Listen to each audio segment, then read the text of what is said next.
Bom dia.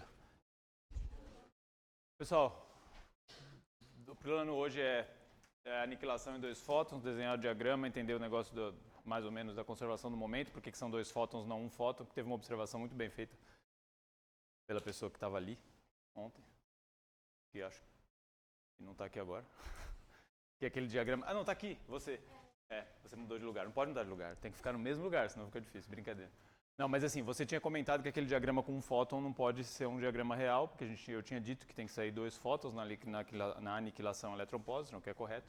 Daí eu tinha dito para vocês pensarem qual seria o diagrama possível de desenhar para aniquilar elétron-pósitron em dois fótons. Alguém pensou? Olhou isso aí? Então eu estou falando de elétron... Primeiro eu pensar, vamos ver o diagrama, depois eu vou dizer... Podemos começar aqui, enquanto vocês quiserem pensar nisso. Então a gente está falando disso aqui, né? O que a gente já tinha dito, né, é que isso daqui não existe. Embora exista o diagrama que desenha esse processo, ele não é um processo físico, ele é uma peça que depois você liga nas outras peças da QED para formar diagramas válidos, que respeitam todas as regras, inclusive conservação de momento e energia. Então isso aqui solto não respeita. Então eu tinha dito nesse desenho todo colorido aí, que como já discutimos, é uma representação bem pictórica do que seria aniquilação matéria-antimatéria. Tá, dois fótons. Então, o que é a conservação do momento? Momento é a quantidade de movimento, para quem já viu na escola, é o produto da massa pela velocidade, né? Então, quando a partícula se movimenta... Então, hoje estamos com ainda menos gizes. Deixa eu só ver aqui, tem um... Aqui o giz roxo de ontem, acho que não tem mais. Tem o roxo? Acho que é esse aqui, né, que eu usei ontem. Obrigado. Certa escassez de giz branco, um monte de giz amarelo. Talvez esteja aqui, ó. Tem uns pedacinhos. Ah, aqui tem, não, aqui tem, ó. Tá bom. Ah, esse giz é muito ruim. Aí, tá bom, beleza. Obrigado. Então, o que eu estava falando? Sim, momento, né? Eu disse que é m vezes v. Tem uma grandeza que vocês conhecem melhor, provavelmente, que é a energia cinética, que é meio de mv quadrado. Sim? Então isso daqui, essas duas grandezas são conservadas no movimento, né? Não a energia cinética. A energia cinética não é conservada, mas a energia é conservada se levar em conta as outras formas de energia também, né? Então quando a gente fala de conservação de energia, tem que pensar nas outras formas de energia também que tem no problema, mas o momento, e na verdade o momento é uma grandeza vetorial, né? Porque a velocidade ela tem direção e sentido. Então quando você diz que uma partícula de massa m tem essa velocidade aqui, o momento dela está nessa direção aqui. Sim. E daí você tem uma outra partícula que está aqui assim. Mas é uma situação aqui, se você tem uma partícula 1 assim, uma partícula 2 assim, se eu somar o momento das duas, calcular o momento total, pelo meu desenho aqui dá zero. Né? Por que dá zero? Porque os vetores estão apontando em direções contrárias, né? Eles são paralelos, apontam em direção contrária. Então um cancela o outro. Né? É mais ou menos como se fosse um fosse mais um certo valor. Momento, a unidade de momento é massa vezes velocidade, então é quilograma metro por segundo. Então um pode ser 1 quilograma metro por segundo para cá, o outro é menos 1 quilograma metro por segundo, cancela, dá zero. Sim? Então o momento total pode ser zero. Então, quando a gente olha aqui, será que é possível a aniquilação de um elétron, de elétron antielétron, elétron-pósitron, gerar apenas um fóton, né? Então vamos primeiro pensar nessa situação aqui. Você tem um elétron vindo aqui, o pósitron vindo ali, que é mais ou menos parecido com o que eu desenhei aqui, né? Tem um elétron vindo aqui, o pósitron aqui. Eles têm a mesma massa porque partícula e antipartícula têm a mesma massa, certo? E eu vou supor que eles têm a mesma velocidade aqui. Então, nesse caso aqui, o momento deles é igual em módulo, porque é m vezes v, mas tem direção contrária. Então, é como se tivesse sinal contrário, certo? Então, eles se cancelam, dá momento zero, né?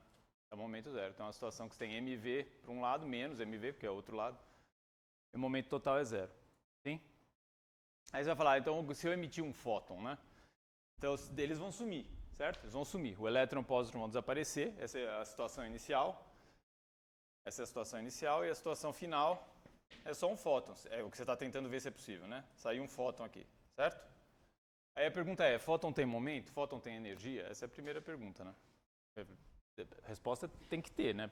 Pelo menos energia a gente sabe que tem que ter, porque tem energia nesse problema. Porque os elétrons têm massa, que tem energia. o Q é igual a mc ao quadrado, nós vamos falar um pouco mais disso daqui a pouco. Os elétrons têm energia porque eles têm energia cinética, você está jogando um no outro, então tem velocidade, então tem energia nesse problema. Então onde está a energia? Tudo bem, fóton tem energia. Acho que isso vocês já acreditavam sem problema, porque vocês acreditam que a luz carrega energia, né? Acho que isso talvez seja mais ou menos intuitivo. Agora, a luz carrega momento? Essa é a próxima pergunta, né? Fóton tem momento? Sim ou não? Como que a gente sabe que fóton tem momento? Fóton tem momento. Como que a gente pode pensar que fóton tem momento? Tem vários jeitos. Talvez você já tenha ouvido falar de algum deles, assim, já ouvido falar por aí. Por exemplo, não tem aquela história de... o pessoal discute a ideia de construir uma nave espacial que tem uma vela solar, assim. Uma coisa assim, aí o Sol está aqui. E essa nave não tem nenhum motor, né? Ela tem tipo um espelho aqui, assim, tipo um satélite, um espelho, e aí os fótons do Sol ficam batendo assim. E aí ela vai ganhando velocidade para ir embora do sistema solar e explorar lugares muito longe. Isso é um jeito de você fazer um veículo espacial assim, que pode ir muito longe, porque ela nunca acaba o combustível, porque ela funciona refletindo luz. Já te chamo.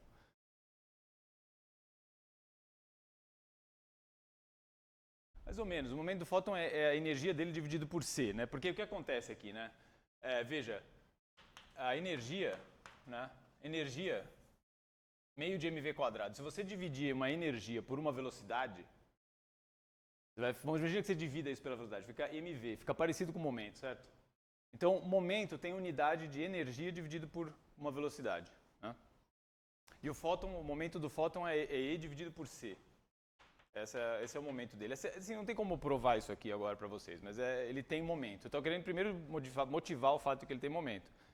Então, talvez você já tenha ouvido falar disso aqui, né? Essa ideia de fazer um veículo desse tipo aqui. Nesse caso, de onde vem a velocidade desse negócio aqui, né? Mas se ele está parado, depois ele vai andando cada vez mais rápido, ele está ganhando momento, porque a massa vezes a velocidade desse objeto aqui está aumentando, né? E vem da onde? Vem da luz. Só vem da luz por quê? Porque o fóton transfere momento para ele, batendo aqui. Esse é um jeito de saber que o fóton tem momento, nós já ter ouvido falar. Outra possibilidade é o efeito fotoelétrico, né? O que é o efeito fotoelétrico? Então, a gente falou que em 1903 ou 4, eu não me lembro, né? O Einstein fez a tese de doutorado dele e calculou o número de Avogadro, teoricamente, e corroborou a ideia de que existia átomos, né? Os átomos são uma coisa real, não era uma invenção maluca. Depois, em 1905, o Einstein também. O Einstein descreveu o efeito fotoelétrico. Fotoelétrico. Bom, se é foto e é elétrico, é uma coisa que tem a ver com fóton e com elétron. A ideia aqui é uma coisa um experimento que já existia na época, que é você jogar fótons, jogar luz num objeto e arrancar um elétron de lá, né? Então, você tem lá o átomo, tem o elétron aqui. Você joga um fóton assim, e ele arranca o elétron assim, né? Então isso é uma coisa que também o pessoal faz há muito tempo. Se o fóton arranca o elétron sai andando, o elétron tem momento, né? Então por conservação do momento, esse momento tinha que estar em algum lugar, e de novo estava no fóton. Então esse é mais um indicador de que fóton tem momento. Então o Einstein descreveu o efeito fotoelétrico e ganhou um prêmio Nobel por isso. Talvez vocês não saibam que é por isso que ele ganhou o prêmio Nobel, mas ele ganhou o prêmio Nobel por isso. E depois em 1905 ele fez mais uma coisa, né? Que foi a teoria da relatividade. Quer dizer, ele estava bem ocupado nessa época aí. Então, e depois ele fez a relatividade geral e tudo mais, né? Mas esses trabalhos dele talvez... Bom, tem mais um também, tem o calor específico dos sólidos, que eu acho que é de 1905 também, que ele que descreveu, né? Então tem um monte de coisa que ele fez nessa época aqui. Então, ele trabalhou em várias coisas. Então isso aqui é um efeito essencialmente de mecânica quântica, que mostra que o fóton, que é uma partícula, o fóton como partícula interagindo com o elétron, então o Einstein, foi fundamental no estabelecimento da mecânica quântica, né? Fundamental no estabelecimento da física estatística e da física atômica. E, bom, relatividade acho que não preciso dizer, né? Sim? Pergunta. Acho que tinha alguém com a mão levantada, não tinha? Não. Então nós vamos voltar para lá. Então o fóton carrega momento. Então de fato eu não estou provando isso para vocês, né? Não estou provando, estou só motivando. Do ponto de vista dimensional, quer dizer, se você pega uma energia e divide por uma velocidade, isso aí te dá momento, né? Então é razoável essa expressão. Mas se o fóton carrega momento aqui, antes não tinha momento, certo? E o fóton carrega momento, eu tenho um problema aqui na conservação do momento. A conservação do momento é uma questão, uma coisa que já aparece na mecânica newtoniana. Ela continua existindo, né? Não é uma novidade aqui. Tudo bem? Então isso aqui mostra que não é possível isso daqui, né? Então onde está? Tem uma questãozinha ainda aí que se coloca, né? Você pode dizer assim, mas você disse que o elétron e o fóton estavam numa configuração inicial sem momento, né? E se eu pegar uma outra configuração? O elétron e o fóton andando assim, né? Se eles estiverem andando assim, ó, eles têm, em princípio têm momento, certo? Porque se você somar, não cancela, dá um momento para lá. Então por que não pode sair só um fóton?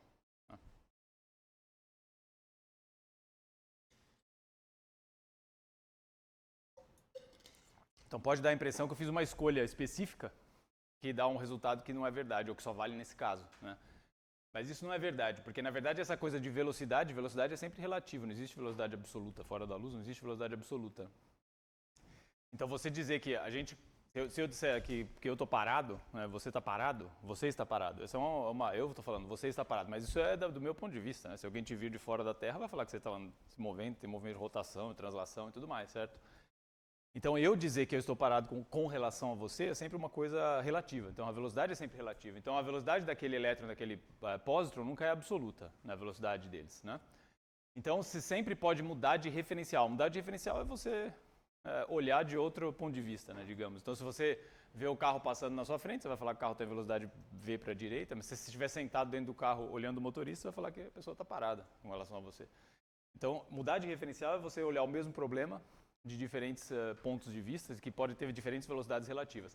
E sempre você pode passar por um referencial especial, que é chamado referencial do centro de massa, né? Talvez alguém... Quem já ouviu falar de centro de massa aqui? Centro de massa é uma questão que aparece aí mais para frente, tem gente que vê, tem gente que nem vê na escola talvez, mas o centro de massa do sistema é justamente, também pode ser chamado de referencial, o centro de momento, é o referencial que não tem momento. Esse é um referencial que sempre dá para passar para esse referencial, você sempre pode descrever o problema daquela forma lá, né? Então, qualquer problema pode ser reduzido àquela forma. Se você, o centro de massa dos dois elétrons, né, nessa configuração que eu falei, só para você ter uma ideia do que eu quero dizer com isso. Eu sei que está meio abstrato esse negócio, mas... Se o elétron e o antielétron estiverem assim, ó, e eles vão colidir aqui, o centro de massa deles é um ponto aqui, né? E esse ponto anda junto com eles aqui, com uma velocidade do centro de massa. Então, esse ponto vai... Se você sentar aqui e andar para cá, você vê os elétrons andando assim. Exatamente como eu desenhei ali. Então a pergunta é, se saísse só um fóton, o que a pessoa que está sentada aqui diria? É um problema grave, porque você falaria, não, para mim tudo bem, porque eu estou vendo que tem momento. Mas fala, mas é que se a pessoa estiver sentada aqui, como é que ela vai falar? Para ela vai falar o quê? Saiu só um fóton e não conservou o momento? E não pode, né? Esse tipo de coisa não pode acontecer. Para uma pessoa conserva o momento, para outra não conserva, isso não pode, né? Tem que conservar para todo mundo. Isso, inclusive, é um dos princípios do Einstein na relatividade. As leis da física têm que ser iguais em qualquer referencial. Você não pode falar assim, não, a energia conserva, agora não conserva mais porque eu estou de carro, né? Você não pode falar isso. Então, tem que manter a lei da física, tem que manter a conservação do momento, tem que manter... Então, como que é possível isso? Sempre tem que fazer as coisas de modo que sejam invariantes. Invariante significa que você muda, vai para o carro, vai para o trem, desce da plataforma e continua valendo. Então, se a pessoa que está aqui no centro de massa conclui que não é possível emitir um fóton, a outra pessoa tem que concluir que não é possível emitir um fóton também. E dá para concluir isso, é a conta um pouco mais complicada do que aquelas setinhas que eu desenhei. Tudo bem? Então, para você resolver esse problema, você precisa de mais um fóton, porque se você emite esse fóton aqui, ele tem momento, e aí daí estraga a conservação do momento, porque antes o momento era zero aqui, né? Zero. Agora então você emite outro fóton para o outro lado aqui, ó. Aí você tem momento para cá, momento para cá, eles se cancelam, beleza. Sim? Tudo bem isso, mais ou menos? Alguns mais, outros menos, talvez quem já viu o momento na vida mais, outra pessoa menos. Mas mais ou menos. Então, voltando para o diagrama de Feynman, qual diagrama a gente consegue desenhar para aniquilar elétron, pósitron, né? Então, elétron, pósitron em dois fótons. Pensaram nisso? Alguém olhou? Pensou? Vamos só lembrar a peça básica, né? Essa é a nossa peça básica, certo? Tem que fazer coloridinho, mas essa é a nossa peça básica. Esse diagrama não pode porque só sai um fóton, né? Esse diagrama não dá porque não conserva o momento, então tem que fazer um outro, daí tem que sair dois fótons.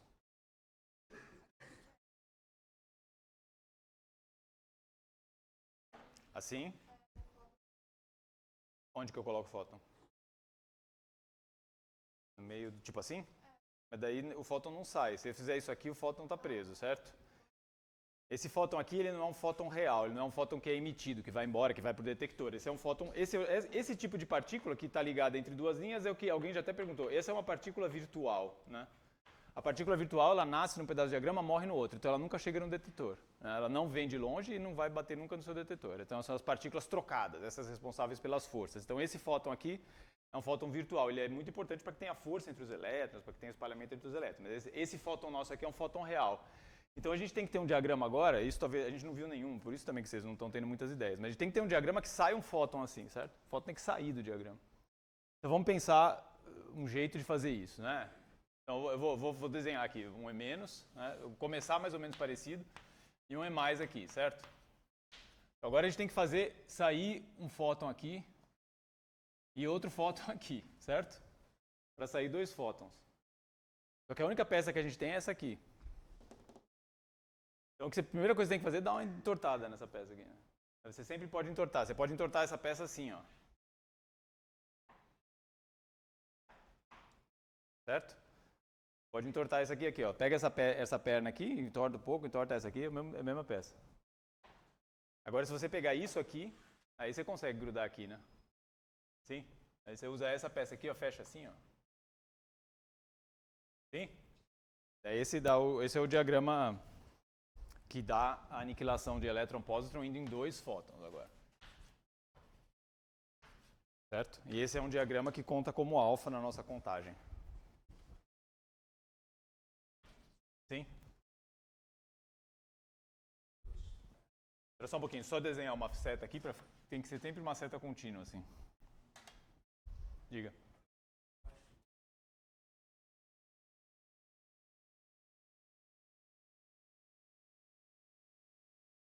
Não sei exatamente o que você está querendo dizer com o que está cruzando.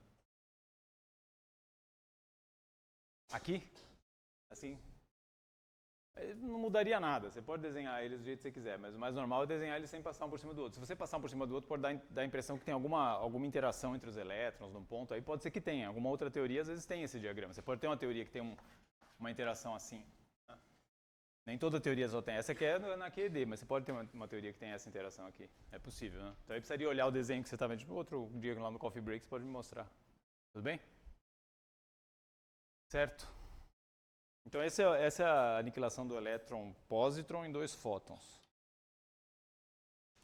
Eu vou voltar, eu acho que a gente deveria aproveitar eu vou voltar a falar de diagramas de Feynman ainda hoje, né? Mas eu acho que a gente deveria aproveitar que eu falei de expansão e discutir um pouquinho de um resultado interessante da relatividade, que talvez vocês nunca tenham visto, mas agora que vocês já viram alguma expansão na vida, a gente pode fazer uma coisa que é interessante, que é pegar a fórmula mais famosa lá do Einstein, né? Que é E igual a mc², mas na forma completa, e expandir para ver o que dá. Que é um negócio bem bonito.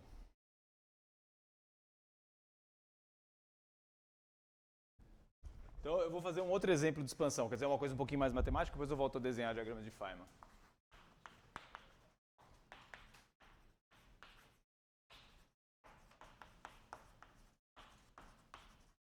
Então eu vou pegar a fórmula mais famosa, talvez a fórmula mais famosa do mundo, né? Talvez não, essa é a fórmula mais famosa do mundo, acho que dá para concordar com isso, né? Sim, só que eu vou pegar ela na forma completa, essa aqui é uma forma específica, essa aqui é para velocidade zero, se a partícula está parada. Só que eu vou pegar ela no caso completo, que é essa aqui, vocês já viram isso aqui assim, não? Essa aqui é a versão completa dessa fórmula, o que é esse gama aí, né? Então, essa é a versão completa de E igual a mc², essa é a fórmula que o Einstein escreveu. Originalmente ele escreveu assim, depois que ele põe V igual a zero. Então o que é esse gama aí? Esse gama é um fator que aparece em relatividade restrita, né? Que é sempre esse negócio aqui. Isso daqui é a energia de uma partícula relativística. É a energia de uma partícula de massa m na relatividade, né? Então, de massa m e velocidade v. Então, onde está a velocidade da partícula? Está dentro desse gama. Esse gama aqui depende da velocidade da partícula que está aqui, certo? E o que é c²? A velocidade da luz no vácuo, que é uma constante que sempre aparece em relatividade, né? a velocidade da luz. Certo? Que é 300 mil quilômetros por segundo. Tudo bem? Então, o meu objetivo agora é pegar essa fórmula aqui. Então, vamos escrever o gama aqui, ó. O gama é isso daqui, 1 menos v quadrado sobre c ao quadrado, raiz quadrada disso. Certo? Essa é a fórmula do Einstein mais famosa, que ele escreveu em algum lugar lá no artigo dele. Você acha isso?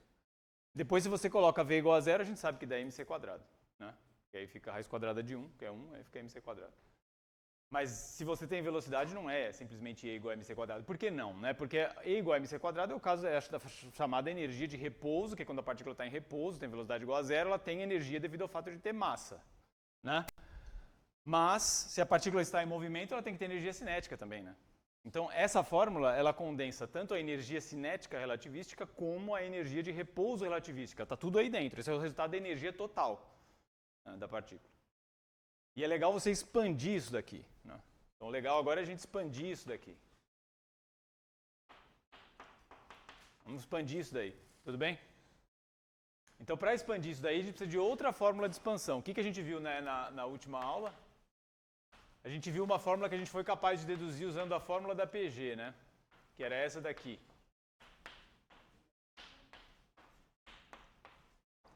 E tem outros termos que a gente não escreveu, mas pelo nosso procedimento a gente seria capaz de encontrar os termos de ΔT3, ΔT4, ΔT5, assim, para potências maiores. A gente escreveu essa fórmula aqui, tudo bem? Agora, essa fórmula é um caso particular de uma outra fórmula que não dá para a gente deduzir aqui. Precisa saber fazer série de Taylor, mas tudo bem, é uma fórmula que existe na matemática, que é você pegar 1 mais delta elevado a n. N, qualquer n, sim? Então, o nosso caso é o caso n igual a 2 que a gente fez ontem, né? Que a gente conseguiu fazer com uma PG. Agora, para qualquer n, não dá para fazer com uma PG. Se n for igual a 3, 4, 5, dá para fazer com uma PG. Mas se n for 7,2, não vai dar para fazer com a PG, né? Então, qual que é o resultado para qualquer n? É 1 menos n delta mais meio de n mais 1 delta ao quadrado. Deixa eu ver se a gente vai usar mais um termo. Vou colocar mais um termo. Menos 1/6 de n mais 1, n mais 2, delta ao cubo. Pessoal, com isso aqui já dá para você adivinhar o próximo termo, né? Você tem um n aqui, aí quando você vai para a próxima ordem aparece 1 sobre 2, aí tem um n mais 1 aqui. Aí quando você vai para outra ordem tem n mais 1, n mais 2, né? Esse 2 aqui virou 6. O que aconteceu aqui? Esse 2 aí está escrito de um jeito meio ruim, né? Tem um jeito melhor de escrever esse 2, tem um jeito melhor de escrever esse 6. Qual é? Talvez ainda não dê para adivinhar tão bem, mas se eu falar para vocês que o próximo termo é 1 sobre 24.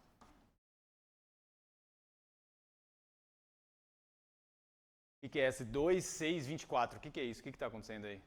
O que dá 2, depois dá 6, depois dá 24, e depois dá... não lembro. O que é isso? É o famoso... chama-se n fatorial, né? Talvez vocês não tenham visto isso ainda na escola. É o fatorial do número, né? Então, se você pega 2 fatorial é 2 vezes 1. Isso é a definição de 2 fatorial, né? 3 fatorial, essa exclamaçãozinha aqui. 3 fatorial é 3 vezes 2 vezes 1. 4 fatorial é 4 vezes 3 vezes 2 vezes 1. Então isso aqui dá 2, isso aqui dá 6, isso aqui dá 24. 5 fatorial é 5 vezes 4, vezes 3, vezes 2, vezes 1. Dá 120? Sim? E por aí vai, né? Então, esse número, na verdade, é 2 fatorial. Esse aqui, na verdade, é 3 fatorial. Aqui vai dar 4 fatorial. E aí você tem n mais 1, n mais 1, n mais 2. Vai n mais 1, n mais 2, n mais 3, delta 4. Sim? Ele troca o sinal. Então, essa fórmula aqui.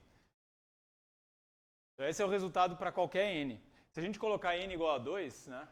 Se a gente colocar n igual a 2, a gente vai ter... para verificar que a gente não... que bate com a nossa fórmula, né? Colocando n igual a 2. Isso aí vai dar 1 menos 2 delta... mais 1 sobre 2, duas vezes 3 aqui, delta ao quadrado. Daí a gente corta esse 2 aqui e dá o resultado que a gente tinha antes. 1 menos 2 delta, mais 3 delta ao quadrado, certo? Então isso aqui bate com o nosso resultado quando n igual a 2. Se eu pegar e fizer n igual a 2, substituir 2 aqui dá menos 2 delta. Substituindo 2 aqui, esse 2 vai cortar o 2 fatorial, que é 2. E aqui 2 mais 1 dá 3 e dá o fator 3 que a gente já tinha encontrado. Tudo bem? Que essa é a fórmula. Quer dizer, a gente não é uma prova, mas indica que a gente está correta essa fórmula. Então agora minha pergunta é, vamos usar, o que a gente quer fazer é usar esta fórmula para expandir isso daqui. Certo? Então a primeira pergunta é qual que é o n aí? Qual que é o n da nossa fórmula? Então agora vamos fazer essa expansão.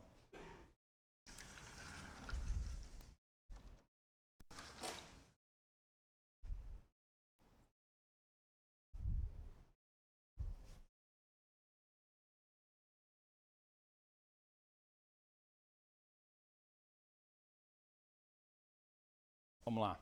Então vamos fazer a expansão. Então agora E é igual a mc ao quadrado. Eu vou chamar esse V sobre C de delta. Eu posso chamar V sobre C de delta? Ou seja, é um número pequeno, V sobre C? Depende, em geral sim, né? Porque C é a velocidade da luz. Então vou supor que a gente está numa situação que a partícula não é tão rápida assim. Eu, você, qualquer um, avião, trem, foguete, tudo muito longe da velocidade da luz, né? Muito, muito, muito. Né? Então V sobre C, a velocidade da luz é 300 mil quilômetros por segundo. Não tem, né? Essa sempre dá 10 a menos 8, 10 a menos 6, 10 a menos 7, sempre um número muito pequeno, isso aí, em geral. A não ser que você olhe situações muito extremas, tipo a partícula, o próton, o elétron, girando no acelerador. Lá ele tem velocidade 0,8, velocidade da luz, coisa assim, né? Às vezes até mais, no caso de elétron, 0,9 alguma coisa. Então tudo bem de chamar isso de delta, quer dizer, é um número pequeno. Agora, que n que eu coloco aqui? Quanto vale o n? Raiz quadrada é como que é? 4, raiz quadrada de 4 é 2, isso a gente sabe, né? Se eu escrever em potenciação, o que eu coloco aqui para dar 2? Meio. Sim? Meio. Então isso aqui é meio. Certo? Tudo bem isso? Porque raiz quadrada é elevar a potência meio. Né? Isso é a raiz quadrada, é elevar o número à potência meio. Então, em potenciação você aprende isso aqui, né? Que raiz quadrada de um número é o número elevado a meio. Raiz cúbica é o número elevado a 1/3. Né? Sim? Então, se a gente tem uma raiz quadrada aqui no denominador, ali tem que colocar meio. E aí a gente consegue usar essa fórmula aqui. Sim? Porque agora a gente sabe que n é meio. É só substituir meio aqui. Né? Só tomar um cuidado que aqui é mais e o nosso é menos. Eu tenho que trocar sinal. Né? Então a gente escreve isso aqui assim, mc quadrado, né? A gente vai pegar essa fórmula aqui. Isso aqui te dá mc ao quadrado. Agora vamos usar essa fórmula aqui, né? Então eu estou usando essa fórmula aqui agora para n igual a meio, né? Então vai ser 1.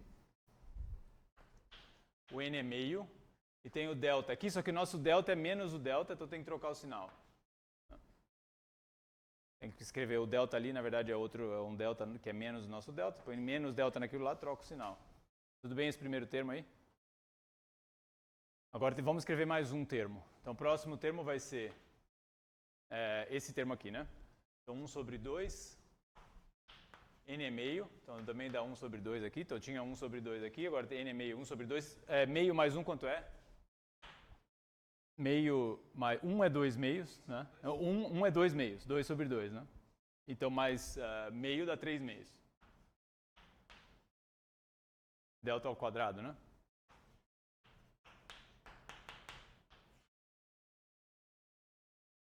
Sim? Vou repetir qual parte? Essa aqui? Então essa daqui, primeiro termo, eu estou pegando essa fórmula aqui com n igual a meio, né? Então eu estou fazendo n igual a meio. Nosso caso aqui é n igual a meio. Né? Então eu estou pegando aqui n igual a meio, então o primeiro meio ali é esse meio. Né? Mas por que eu troquei o sinal? Porque aqui é mais delta, aqui é menos delta. Então eu tenho que pegar menos delta e colocar nessa fórmula aqui. Aí vai ficar menos delta aqui com menos a mais. Então ficou meio de delta. Esse primeiro pedaço. Né? Agora tem que substituir no segundo termo, que é esse aqui. 1 sobre 2, meio. E depois tem meio mais 1, que é 3 meios. Né? Tudo multiplicado. Meio que multiplica meio, que multiplica 3 meios. Sim? Tudo bem a substituição da fórmula?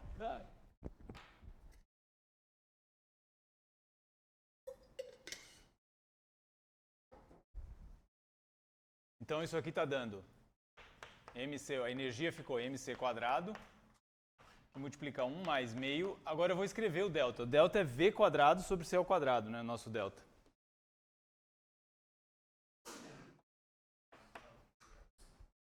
Saúde. Então, delta é v quadrado sobre c quadrado. É o número pequenininho que aparece ali no gama, né? Então, aqui eu vou escrever v quadrado dividido por c ao quadrado. E aí aqui, isso aqui dá 2 vezes 2 é 4, vezes 2 é 8, dá 3 oitavos. E aí aparece v elevado à quarta dividido por c elevado à quarta. Sim? E mais termos que a gente não escreveu, de ordens mais altas, né? Agora vamos multiplicar tudo isso aí, dá mc quadrado. Então agora eu vou fazer distributiva, né? Sim? mc quadrado mais meio de mc quadrado vezes v quadrado dividido por c ao quadrado, ó. Mais 3 oitavos de mc quadrado vezes v à quarta dividido por c à quarta mais outras coisas. Sim? Então dá para cortar algumas coisas aí, se quiser. Vou pegar esse azul aqui. Ó, aqui a gente corta esse c quadrado e vira o quê? Meio de mv quadrado é energia cinética, usual, não relativística, sim? Agora se a gente cortar aqui, pode cortar uma potência de c quadrado, né, se quiser. E aí isso aí vai ficar assim, então. A energia da partícula relativística é mc ao quadrado mais meio de mv quadrado, que é a energia cinética usual, mais correções relativísticas à energia cinética, né?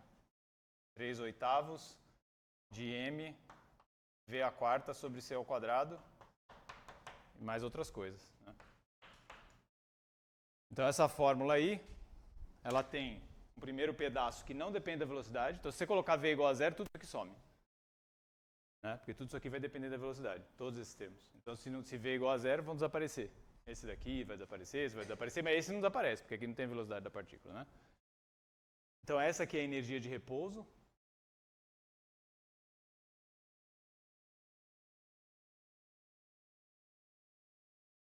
Essa daqui é a energia cinética usual.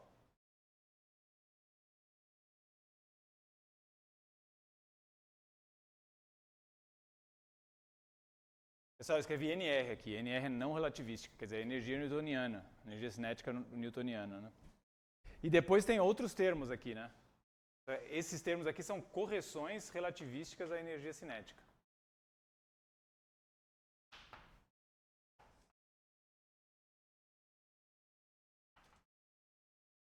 Então veja, se você tem uma velocidade muito pequena, a energia cinética é basicamente isso aqui, porque esse aqui vai ser um número ainda menor, porque vai ser delta ao quadrado, né? Então se o delta era 10 a menos 7, esse delta ao quadrado é 10 a menos 14. Então a correção que você precisa da sua energia cinética newtoniana, se a velocidade é pequena, ela é muito pequena, você pode ignorar, né? Quando o giz cai assim, você não vai usar essa fórmula. Essa fórmula aqui não se aplica, não tem sentido você usar essa fórmula para o giz caindo. É melhor você usar só essa aqui. Sim? E esse pedaço aqui nunca muda, porque é a massa do giz, porque aqui ele não vai decair, não vai se transformar, não vai ter uma reação nuclear do giz, então nada disso aparece. Então você só precisa desse pedaço aqui.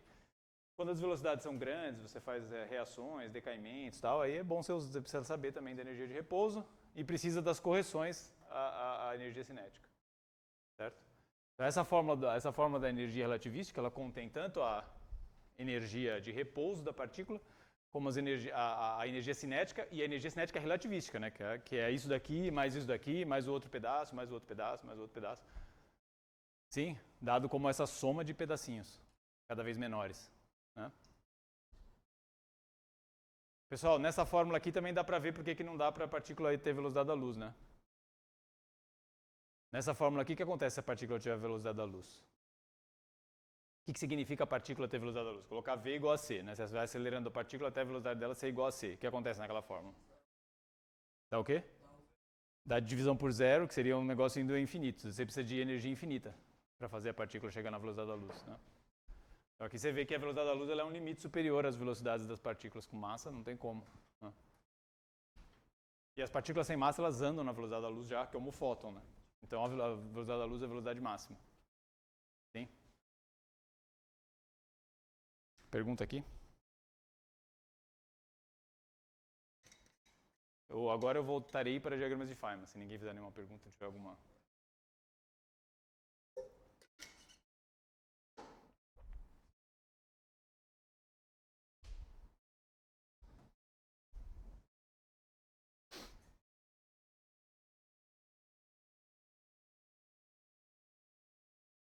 Posso empurrar isso aqui?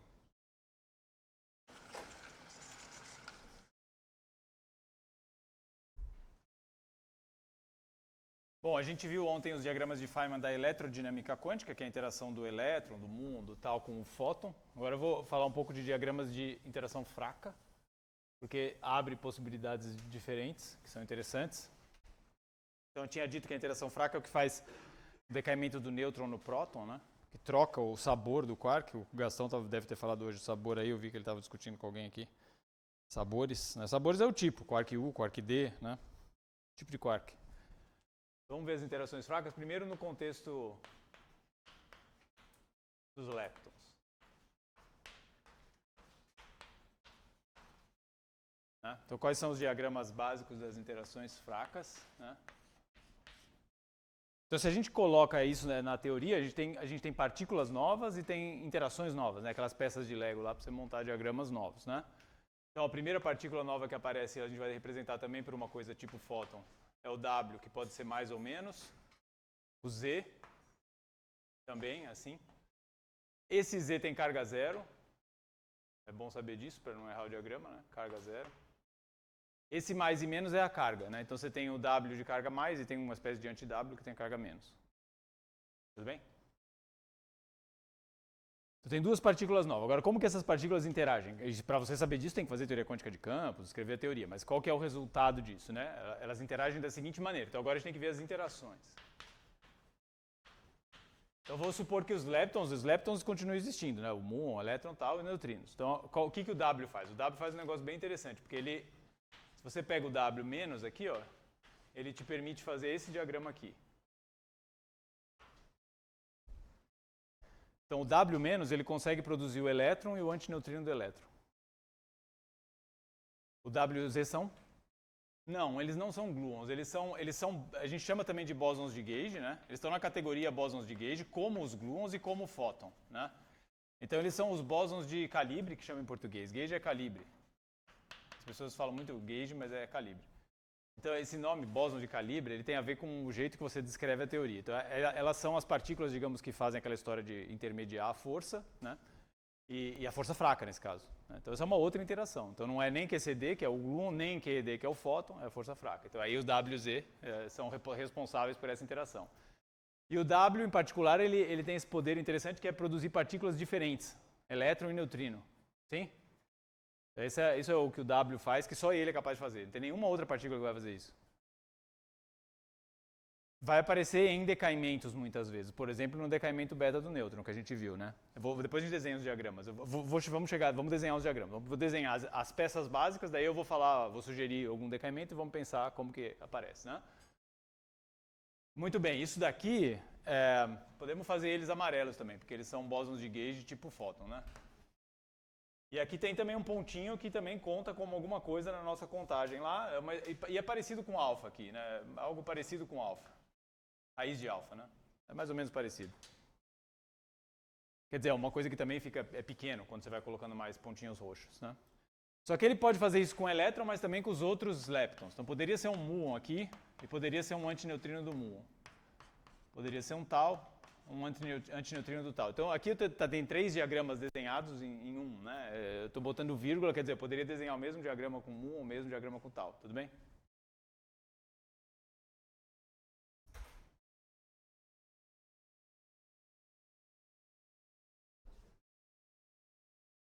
Daqui sai o elétron negativo. Peguei o W-. Vamos desenhar com o W+, depois, mas peguei o W-. Sai o elétron negativo e um antineutrino. A setinha tem que ser sempre contínua. Né? A seta desses férmions aqui, dessas partículas, tem que ser sempre contínuas. Então você não pode desenhar a seta para cá e seta para cá. Então não pode sair elétron e neutrino, tem que sair antineutrino. Tudo bem? Não pode. Não pode ser elétron-pósitron. Com o W é impossível sair um elétron-pósitron. Por quê? Dá pra gente perceber isso, né? W-, se saísse um elétron-pósitron, aí você faz aquela coisa da carga. O W- tem carga menos, aqui tem que ter carga menos. Aqui tem carga menos, porque o elétron tem carga menos e o neutrino tem carga zero. Se você colocar elétron-pósitron, aí a carga aqui dá zero, aí não conservou carga. Então esse diagrama por conservação de carga é proibido.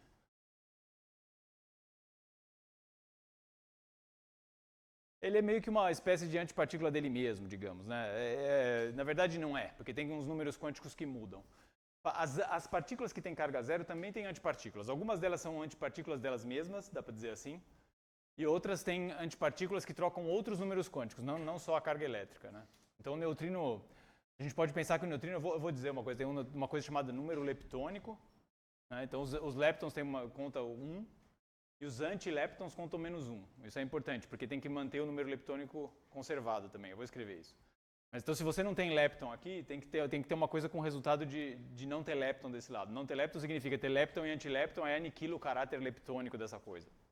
Né? Então, você não pode produzir lepton-lepton, você pode produzir lepton-antilepton. Se você começou sem lepton nenhum, só o W, então se você vai produzir lepton, tem que produzir lepton-antilepton. Né?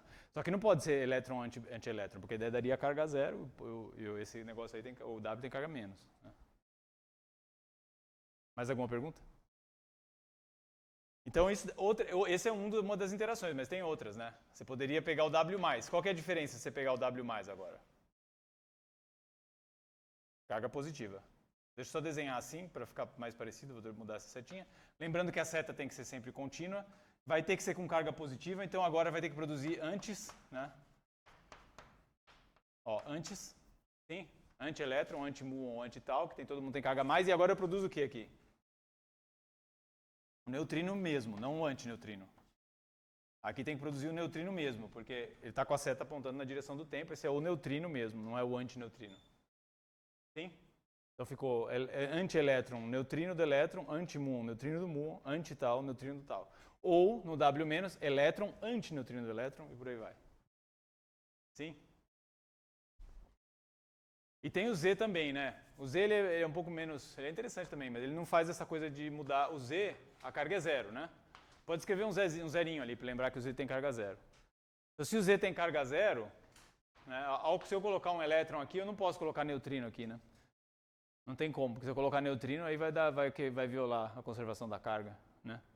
Então, eu não posso colocar um neutrino nesse pedaço aqui. Aqui você pode colocar um E mais E menos. Então o Z é parecido com o fóton. É um fóton pesado, porque o Z tem massa, o fóton não tem massa, mas é parecido com o fóton, o Z. Só que ele também interage com o neutrino, coisa que o fóton não faz. Certo? E aqui também pode ter muon e neutrino do muon, né? Muon anti-muon, neutrino do muon, antineutrino do muon, e a mesma coisa para o tal. Né? Então, ele faz isso aqui com qualquer um dos leptons.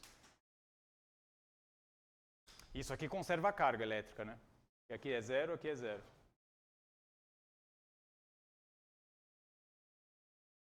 Pessoal, lembrando que esses diagramas dá para entortar as pernas, né? Você pode entortar as pernas. Que dá? Então, desses daqui, que esse é o básico, você tem variantes, né? Que seria, por exemplo, você pegar uma situação assim, ó. Elétron emitindo um W aqui, um W menos, né? Aí o que eu desenho aqui? Então, se eu pegar um elétron menos aqui, o elétron usual, é elétron. Estou dizendo que vai sair um W menos aqui. Bom, a primeira coisa que a gente sabe é que essa partícula não tem carga.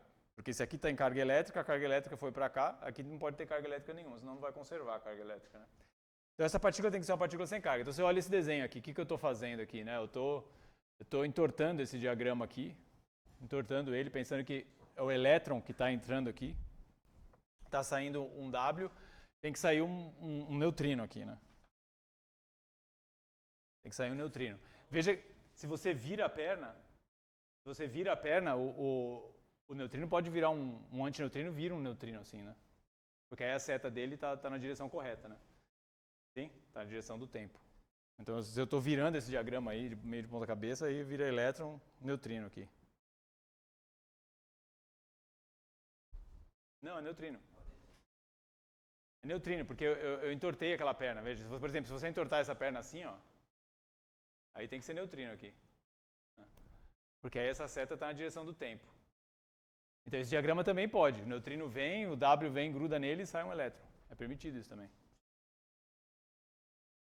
Tem que, essa girada de perna aí, ela é coerente. A hora que você gira a perna, o neutrino vira neutrino, o antineutrino vira neutrino. Tem um nome, chama simetria de cruzamento. Quando você vira a perna do diagrama, muda o tipo de partícula, mas continua valendo. Então se você pega a perna do neutrino e entorta para cá, depois você entorta esse elétron para cá, você pode fazer essas coisas. Então tem esse diagrama aqui que é possível também. Né? O W é negativo. Só tem W menos ou mais?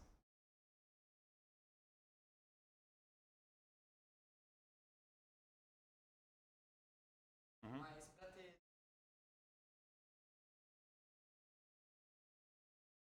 Não sei se eu entendi. Quer dizer, o elétron tem carga negativa, o W tem carga negativa.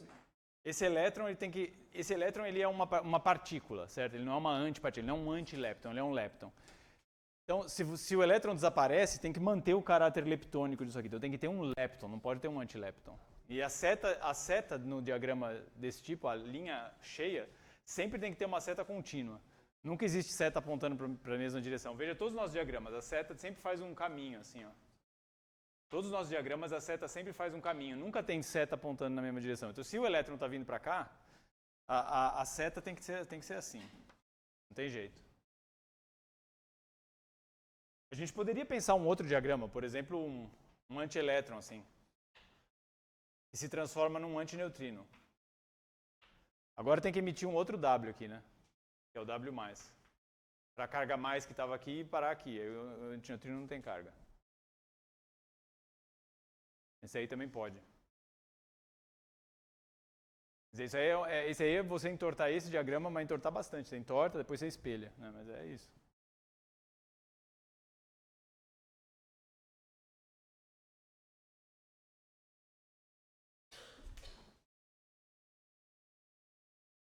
Então isso daqui, bom, tem essa história que eu estou falando da conservação do número leptônico. Cadê o pano? Deixa eu pôr aqui. Então tem essa história que está implícita aqui, que é a conservação do número leptônico. Então eu estou dizendo que os leptons eles têm que manter o caráter leptônico da coisa, né? Então se tem um lepton entrando, tem que sair uma coisa com cara de lepton. Então se entra um elétron, tem que sair neutrino do elétron. Se entra um muon, tem que sair algum neutrino, né? O do muon.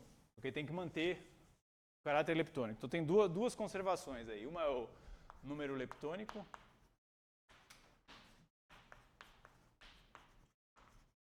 Então, o elétron, o muon, o tal, o neutrino, todos esses daqui são leptons, né?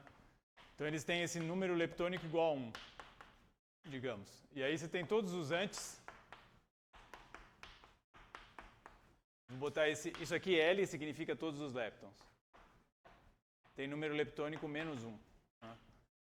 Então, se aqui você começa com o número leptônico 1, você tem que sair com o número leptônico 1. Né? Mas tem mais do que isso. Né? Se os neutrinos não têm massa, quer dizer, numa situação usual, tem que conservar também um número eletrônico, muônico e taônico. Eu não sei como escreve taônico, deve ser uma coisa assim. Mas o que significa isso? Né? Então você diz que o elétron ele tem um número eletrônico mais 1, esse é o elétron. O neutrino do elétron também tem número eletrônico mais 1, mas os antes, né, o antielétron tem número eletrônico menos 1, e o antineutrino do elétron tem número eletrônico menos 1 também. E depois tem um outro número que a gente atribui ao muon, né, que vai ser o número muônico, que vai ser mais 1, aí é tudo análogo. Mais 1, o neutrino muônico vai ter um número muônico também mais 1, e os antes menos 1. Né? Então, o que está acontecendo num diagrama desse tipo aqui? Né? Num diagrama desse tipo, você tem um lepton entrando, tem que sair um lepton, não pode sair antilepton. Mas, além disso, está entrando um elétron. Então, tem que sair uma coisa com cara de elétron. Tem que sair o neutrino do elétron, não pode sair o neutrino do muon. Porque senão você muda o caráter leptônico da coisa. Né? Então, se entrou um elétron só, tem que sair uma coisa com cara de elétron aqui. Sim? Essa é a ideia. Então, poderia ter uma coisa tipo um muon lá dentro? Sim, se tiver um anti-muon também para cancelar o caráter muônico, porque tem que sobrar só elétron aqui. Vamos fazer um decaimento e a gente vê essa coisa funcionando na prática.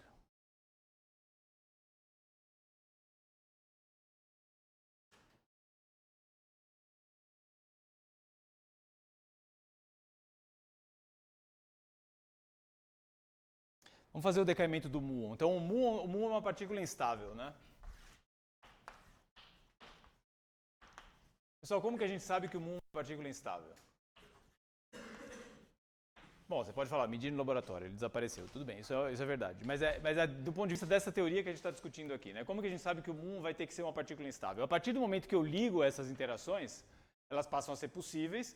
E a gente disse ontem que tudo que na mecânica quântica, e o que a gente está fazendo aqui é mecânica quântica, na mecânica quântica tudo que é possível é obrigatório, então vai acontecer, não tem como escapar, sim? Então a questão é, será que o muon tem em quem decair? E o que significa ter em quem decair? Tem que ter partícula mais leve que ele, porque senão ele não decai. A partícula só decai se tiver partícula mais leve. Por quê? A partícula que vai decair, você pode sempre pensar que ela está parada, né?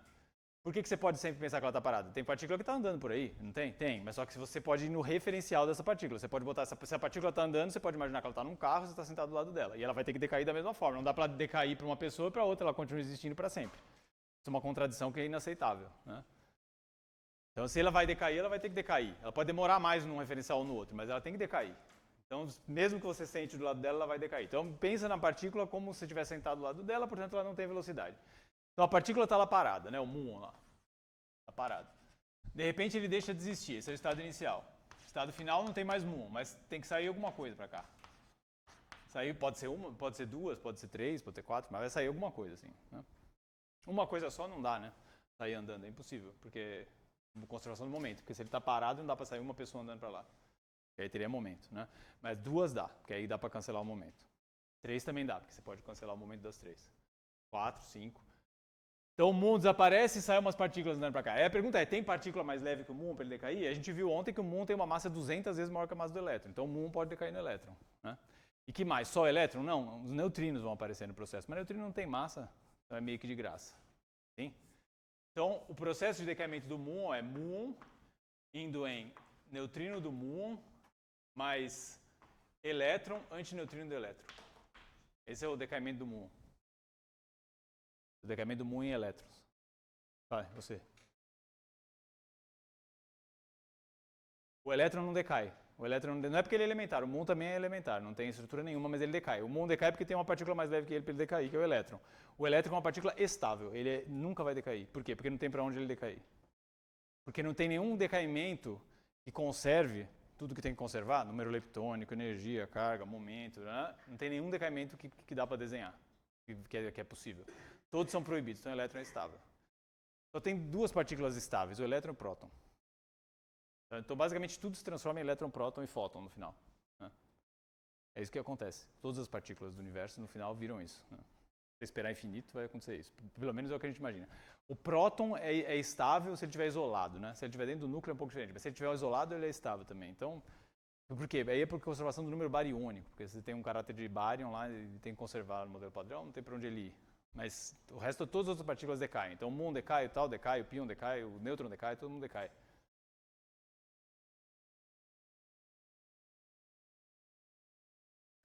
Como é que é? Se o neutrino não tem massa, por que ele não pode decair no neutrino do tal aqui? Porque ele não conserva o número muônico. Porque você começa com muon, então tem que sair com uma coisa com cara de muon. Então o muon tem número muônico, um caráter muônico, tem que sair uma coisa com cara muônica, tem que ser o neutrino do muon. Agora a pergunta é qual que é o diagrama, né? A entrada a gente sabe, é um muon entrando. Agora tem que acontecer alguma coisa aqui para sair neutrino, elétron e antineutrino do elétron. Sim? E aí vai ser alguma coisa com essas peças aqui, né? De fato, com essa peça aqui. Então, uma parte do diagrama é uma coisa com essa cara aqui. Uma coisa com essa cara aqui. Eu vou pegar aquele muon lá, ó, eu grudo um W nele. W menos. Se eu fizer isso aqui, a carga do muon, que é negativa, está fluindo assim, né? Certo? Então aqui tem que ter uma linha. Essa linha tem que ter seta para lá, para ficar uma linha sempre leptônica, não ter linha virando antilinha, que não pode.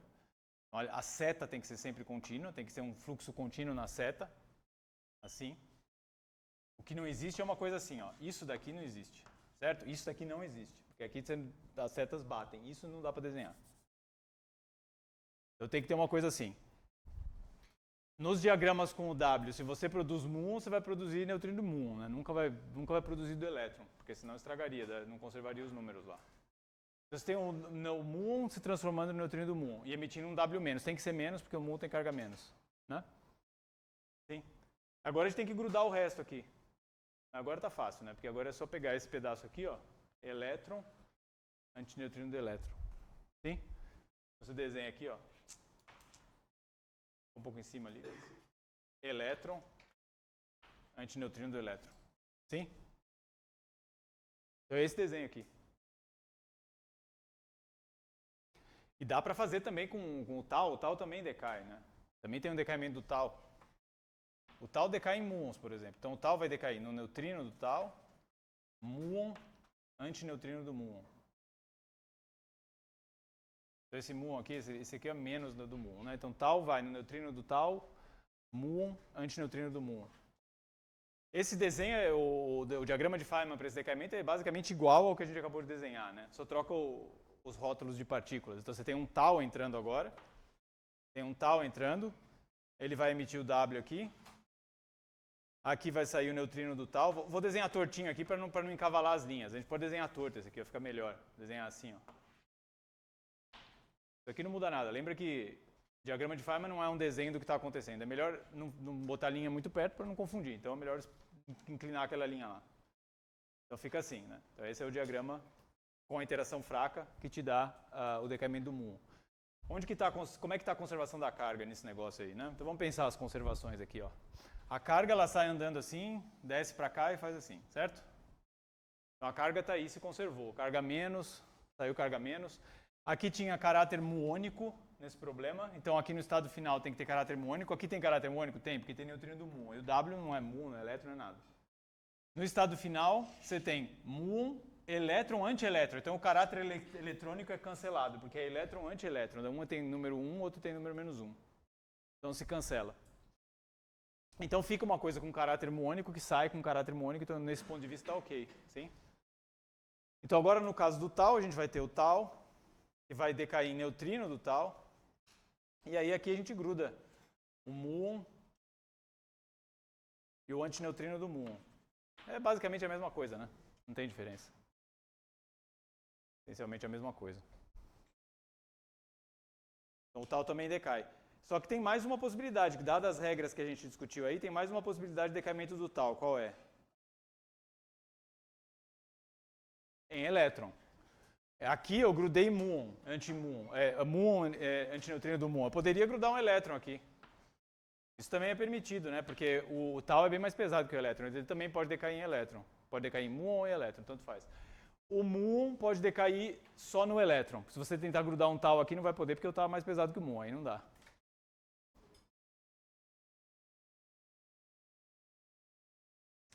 Infinitos neutrinos? Bom, infinitos não dá porque por conservação de energia, né? Porque o neutrino nunca sai parado e aí não dá. Porque não tem energia suficiente, certo? Porque a energia, a gente estava dizendo, imagina que a partícula que vai decair está sempre parada. Por que você pode fazer isso? Porque você sempre pode sentar em cima dela, digamos. Aí para você ela está parada, né? Então a partícula está parada. Então da onde vem a energia para esse elétron sair voando para lá, o neutrino sair voando para lá? Vem da massa de repouso dela, que a gente escreveu aqui antes, o m é igual a mc². Então cada partícula tem uma certa quantidade de energia que ela pode distribuir depois nas partículas filhas. Sim? Então ela pode ter uma certa quantidade de energia que depois vai se distribuir entre energia de repouso e energia cinética das partículas que vão ser frutos do decaimento. Se você tem uma partícula que tem massa m, se você produzir infinitos neutrinos, vai precisar de energia infinita. Não tem energia infinita na massa m, só tem energia finita. Só tem um limite da quantidade de neutrinos que você consegue produzir aqui. Então sim, é possível produzir mais coisa aqui? É. Depois esse elétron pode emitir um fóton e não sei o que e tal. Mas tem uma hora que acaba a energia, aí não vai dar mais. Sim? Então sim, é possível fazer coisas mais complicadas, né? Mas só que essa é a mais básica. Por exemplo, se eu grudar um fóton aqui, eu posso grudar um fóton aqui no elétron, não tem problema, essa é aquela peça básica, né? E aqui eu posso grudar um mais e menos aqui. Isso aqui é permitido. Né? Esse é o decaimento do muon. Isso deve ter energia suficiente. Muon, neutrino do muon, elétron, antineutrino, elétron, antielétron. Elétron, antielétron não tem carga, não tem número leptônico nenhum, nem número eletrônico, então tá tudo bem. Só que se você for fazendo isso e produzindo cada vez mais, menos, uma hora você chega na massa do muon e aí não dá mais. Então não dá pra fazer infinitos. Dá pra fazer só um número finito disso. E não dá para emitir infinitos fótons também, porque por mais que o fóton seja uma partícula sem massa, ele tem energia, né? E essa energia do fóton vem da massa da partícula que está decaindo. Uma hora acaba, não tem jeito. A não ser que você poderia emitir infinitos fótons se eles tiverem energia tendendo a zero, né?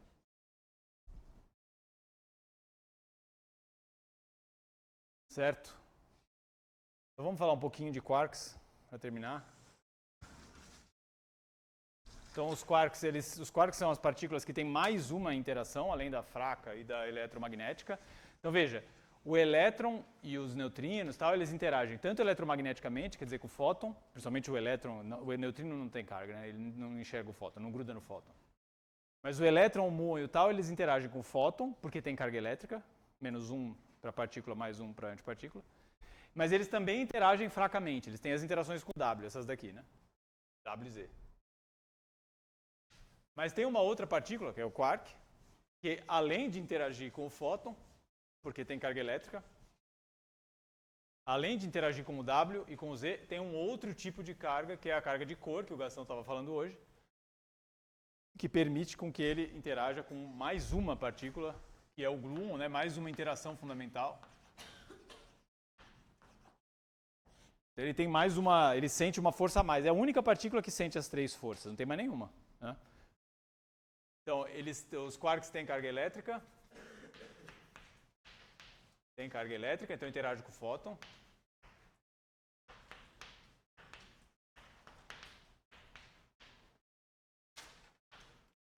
Também interagem com os bósons da interação fraca, interagem fracamente.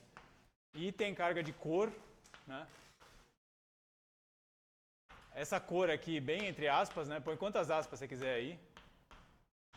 Sim, porque não é cor de verdade, evidentemente, é só um nome, você poderia chamar do que você quisesse. E por ter carga de Corr, interagem com o gluon, que é a força forte. Então o fóton é a partícula que faz a intermediação da força eletromagnética, depois tem a força fraca, que é intermediada pelo W e pelo Z, e tem a força forte, que é intermediada pelo gluon. Então, do ponto de vista com o fóton, interação quark-fóton, né? Então você tem primeiro quark-fóton aqui. Quark-fóton é praticamente idêntico ao elétron-fóton, tal. Não tem muita diferença, né? Você vai ter aqui o fóton, ele vai produzir um quark e um antiquark, igual ele fazia lá no caso do elétron, né?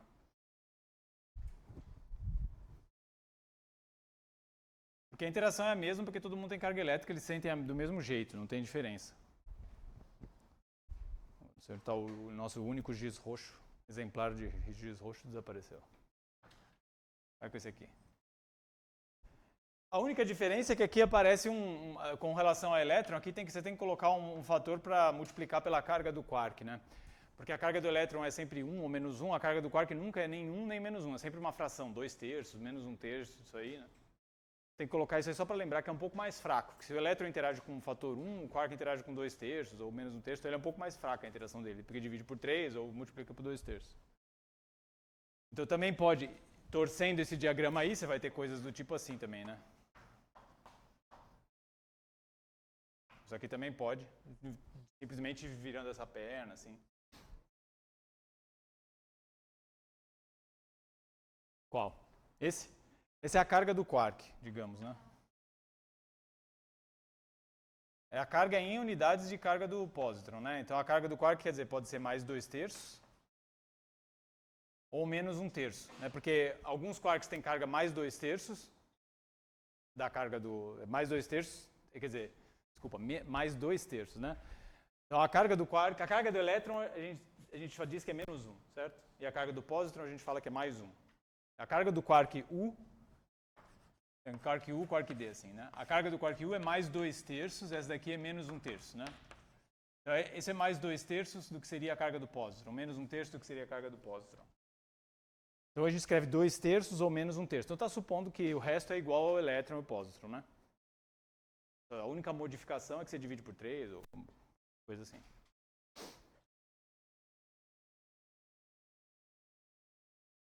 Interações fracas.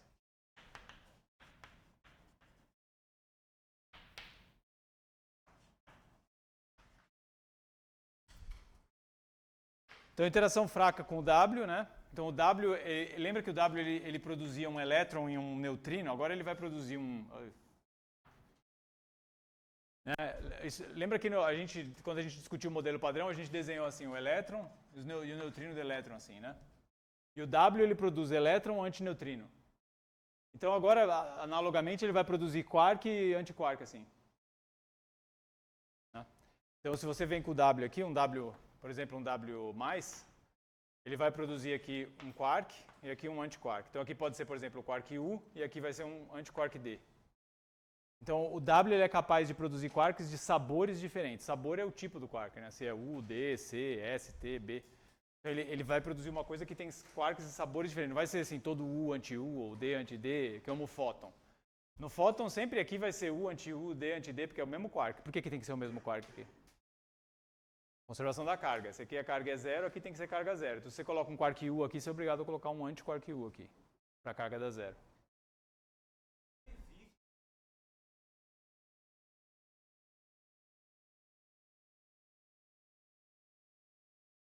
Não. A pergunta é boa, mas não. E eu vou chegar lá. Dá para transformar o quark U num quark C, num quark B. Dá para transformar. Todos os quarks de cima podem se transformar nos quarks de baixo. Todos os quarks de baixo podem se transformar nos quarks de cima. Não dá para transformar quark de cima em quark de cima, nem quark de baixo em quark de baixo. Porque aí não tem partícula para trocar. Porque não conservaria a carga. Tem que ter uma partícula de carga zero que trocaria o sabor. Isso não tem na interação fraca. Produzir o quê?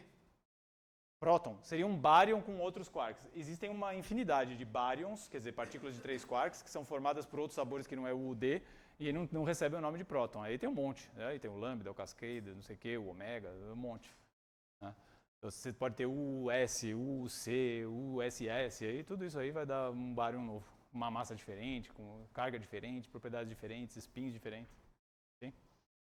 Tem uma infinidade de hadrons, né, de partículas formadas por quarks. Tem um monte de combinação. A gente costuma falar das mais simples, que é o pion, próton e tal, mas tem um monte, uma lista enorme. Não é obrigatório que seja U de barra aqui, né? Poderia ser U. Então os quarks, né? U, D, C, S, T, B. Então esses são os quarks do tipo, digamos, de cima, que tem carga 2/3. E esses aqui são os quarks tipo de baixo, que tem carga menos 1/3. Então aqui você pode colocar U, C, T, e aqui S e B barra. Agora aqui, ao contrário daqui, aí esse é um negócio muito importante. Quando a gente fez o W, né? Quando eu coloquei essa vírgula lá no W, a vírgula mudou de significado. Porque aqui você tem E menos, mu menos, tal menos, né? E aí eu tinha dito antielétron, antineutrino do elétron, antineutrino do muon, antineutrino do tal. Então se você produz o elétron, tem que produzir o antineutrino do elétron. Se você produz o muon, tem que produzir o antineutrino do muon, tal. Tal, é ruim falar tal, né? Porque tal parece o tal. Então tal, o antineutrino do tal. E por aí vai, né? Aqui você pode produzir o U e um S barra. Você pode produzir o U e um B barra, pode produzir um C e um D barra, tudo é permitido. Então aqui, nas interações fracas dos quarks, e isso aqui tem a ver com o que a Paty falou ontem, isso aqui permite, a Patrícia, isso aqui permite um monte de decaimento novos, né? Então aqui você pode ter a transição do U para o D, que é isso daqui, né? Mas também pode ter um US e pode ter um UB. E tem mais opções também. Você pode ter o CD, CS, CB. E pode também ter a outra linha que eu não desenhei ainda, porque eu queria ver se eu achava uma cor, que é isso daqui, né? Então alguém perguntou, mas não tem um número saborônico que diz que você tem que só pode produzir UD barra para não ficar fazendo essa bagunça de US barra tal? Não tem. Mas tem uma diferença. É muito mais provável que você fique na sua família. Então o UD, a transição UD é muito mais provável que a transição US, que é muito mais provável que o B. Quanto mais longe a família, mais improvável. Exatamente o porquê disso a gente não sabe, né? É tipo aquela coisa da massa, essa hierarquia. Hierarquia quer dizer uma maior que a outra. Por que uma massa é maior que a outra? Ninguém sabe. Né? Por que é mais provável você transformar o quark U num quark D do que transformar o quark U num quark B? Isso também ninguém sabe. A gente sabe qual é a probabilidade, porque você mede no laboratório e calcula. A gente chama essa probabilidade aqui, isso aqui tem um nome, né? Então quando você tem uma matriz, os japoneses que inventaram ela ganharam o prêmio Nobel, descobriram, se você quiser. Que é a matriz de Kabibo, que é um italiano que tinha feito um pedaço da matriz, e Kobayashi e Maskawa, que são os japoneses. Então, se você tem aqui U, D barra, aqui aparece uma probabilidade, que é VUD, se chama, que é a probabilidade de transformar um U no D. Quanto ela vale? Você vai lá e mede. Né? Se você estuda algum decaimento que aparece isso aí, você consegue medir isso aí, mas não tem uma teoria que te diga quanto vale. Se a probabilidade é 1, 95%, não sabemos. Né? Tem que medir e aí dar um valor lá. Não temos uma teoria para isso. Se você colocar US barra, aparece um VUS, que é a probabilidade de transformar o U no S. Por que ela tem esse valor? Não sabemos. Sim? Então veja, tem muita coisa que a gente sabe, mas também tem coisa que a gente não sabe, né? Então a gente não sabe por que uma massa é grande e a outra é pequena, a gente não sabe por que é mais provável transformar o quark U no quark D do que o quark U no quark B, é mais provável transformar o C no S do que o C no B ou o C no D, é mais provável transformar o T no B do que o T em algum dos de baixo. Sim? Mas infelizmente eu não posso dar a resposta do porquê que isso é assim. Não consigo, porque eu não sei. E aí quem souber vai ganhar o prêmio Nobel, né? Diga.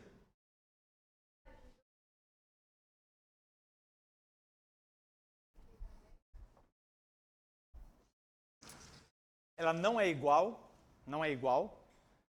Se ela é da mesma ordem, eu confesso que eu não lembro. Não lembro. Então pode ser que seja da mesma ordem, mas eu acho que não é. Eu não lembro. Desculpa, eu não lembro. Depois a gente olha. Tem um jeito de olhar isso, né? Tem um jeito de você olhar isso aí, porque tem um parâmetro que a gente chama de lambda, que é um parâmetro pequeno. Então eu tenho uma expansão, ó, de novo, né? A gente faz tudo expansão, né? Tudo expansão. Tem uma expansão da matriz de Cabib-Kobayashi-Mascal, e daí aparece lambda ao quadrado, lambda à quarta. Aí você olha o tamanho da quantidade de lambdas e já sabe se é grande ou pequeno, né?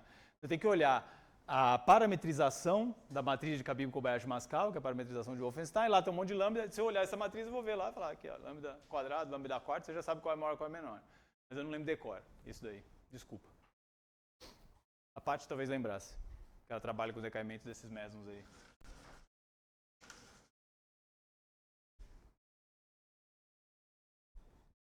Então, para terminar, vamos, tá meio no final aqui. Eu tinha intenção de fazer umas outras coisas, mas não vou chegar exatamente no final, mas a gente pode voltar para uma coisa que a gente já discutiu, que é o decaimento beta do nêutron, né? Agora dá para discutir o decaimento beta do nêutron com esses diagramas, né? Então, o decaimento beta do nêutron... eu não falei que o quark interage com o gluon, né? O Gastão falou isso para vocês hoje, né? Isso eu preciso falar, antes de decaimento quark e gluon. Então, a interação do quark com o gluon é esse diagrama aqui, né? O gluon, em geral, desenha uma mola, assim. Ele é parecido com o fóton, mas não é igual, porque o gluon tem carga de cor, né? A carga de cor é um negócio esquisito, né? Porque o quark ele tem uma carga de cor, assim, tá andando aqui. Só que o gluon, ele tem carga e tem anticarga de cor, então ele troca a cor dos quarks. O Gastão falou disso, não? Ele estava desenhando isso aqui, mas provavelmente porque alguém perguntou para ele, né? Mas o gluon, ele tem carga e carga, e o quark ele tem, então esse desenho mostra que tem a carga desse quark que vai para cá, e depois tem uma outra carga, então muda a cor do quark, né? Muda a carga do quark quando ele interage com o gluon, mas não importa muito aqui hoje. Importa muito para muita coisa, mas não para o que a gente está falando hoje, né? Isso aqui dá origem à interação quark-antiquark, por exemplo, que é o que vai formar os mesons, né? Que são as partículas tipo pion e tal, né? Ou as partículas que a Patrícia discutiu, que são os mesons D e tudo mais, eles são grudados, são estados grudados, ligados de um quark C com quark U, de um quark B com quark U, né? E aí como gruda? Trocando gluon. Eles trocam fóton também, mas o fóton é muito mais fraco, então tem um efeito muito menos importante. Mas eles trocam um gluon, que é uma interação muito forte, faz grudar e formar uma partícula, né? Formar um estado que a gente chama de partícula. Então isso aqui gera os mesons, essa interação aqui gera os mesons, né? Assim como a interação que a gente já viu antes, né? Elétron. Essa interação aqui, ó. Elétron. E aqui você coloca um próton, vou colocar um P aqui de próton. Então imaginar que o próton é uma partícula. O próton tem carga a mais, então ele também interage com o fóton. Isso daqui te dá um potencial, te dá uma atração que gera o quê? O átomo de hidrogênio, né? Sim? O átomo de hidrogênio é a interação do elétron, é o estado que gruda um elétron no próton. Gruda como? Trocando fótons. Então isso aqui é a primeira possibilidade da troca de fótons. Pode ter mais? Pode trocar 2 fótons, 3 fótons, 4 fótons, já vimos isso ontem, né? Mas essa é a mais provável, que dá o maior efeito. Depois tem correções pequenas, né? Então, para terminar, vamos olhar de novo o decaimento beta do nêutron.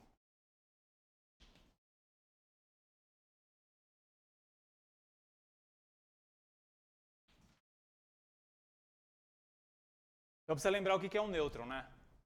Então o nêutron, se a gente fizer microscopia do nêutron, se olhar o nêutron no microscópio, entre aspas, não dá para olhar nêutron no microscópio, porque não tem como você ver um quark, é pequeno demais. Mas o quark nem tem tamanho, né? Mas o nêutron ele é feito de 3 quarks, assim como o próton, é feito de 3 quarks, e ele tem carga zero, e ele é feito de quarks U e D, né? U e D. Então, você tem que pensar se é UUD ou UDD.